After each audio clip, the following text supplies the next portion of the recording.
Number platform से रवाना होने का समय हो गया है। For the kind attention of passengers, this is the time of train number 7. ಇದು ಇಲ್ಲಿ ಬೇರೆ ಒಕ್ಕರ್ಸ್ಕೋತಾ ಇವಳು ಪಕ್ಕದಲ್ಲಿ ಏನಾದರೂ ನಾನು ಕೂತ್ಕೊಂಡ್ಬಿಟ್ರೆ ಹುಚ್ಚ ಆಗ್ಬಿಡ್ತೀನಿ. Excuse me sir. ಎಸ್, ನನ್ನ ಬರ್ತ್ ನಂಬರ್ 34 ಫೇಸಿಂಗ್ ಪ್ರಾಬ್ಲಮ್. ವಾಸ್ತು ಪ್ರಕಾರ ನಾನು ಕೂತ್ಕೋಬಾರ್ದು. ಕೂತ್ಕೊಂಡ್ರೆ ಏನಾಗುತ್ತೆ? ನನಗೇನಾಗಲ್ಲ, ಟ್ರೈನ್ಗಾಗುತ್ತೆ. ಹಾಯ್, ನಕ್ಕಿದ್ರಾ?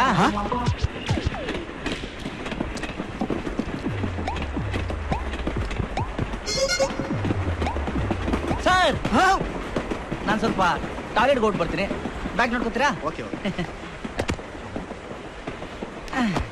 ಬೇಡ ಬಿಡಿ, ಸೀಟ್ ಮಾತ್ರ ನೋಡ್ಕೊಳ್ಳಿ.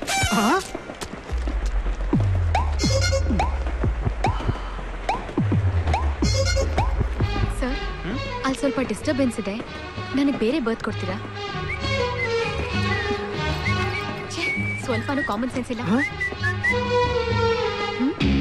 ಇದೇನಪ್ಪ ಕರ್ಮ, ಆಕಾಶದಲ್ಲಿರೋ ಚಂದ್ರನ್ ತರ ಎಲ್ಲೋದ್ರೂ ಕಾಣಿಸ್ಕೊತಾಳೆ. ನಾಯಿ ಬಾಲದ ತರ ಎಲ್ಲಂದ್ರಲ್ಲಿ ನನ್ನ ಹಿಂದೆನೆ ಬರ್ತಾ ಇದ್ದಾನೆ. ಅಂಕಲ್, ನೀವೇ ಹೇಳಿ, ಇಲ್ಲಿ ಫಸ್ಟ್ ಕೂತ್ಕೊಂಡವ್ರು ಯಾರು? ನೀನ್ ಯಾರು?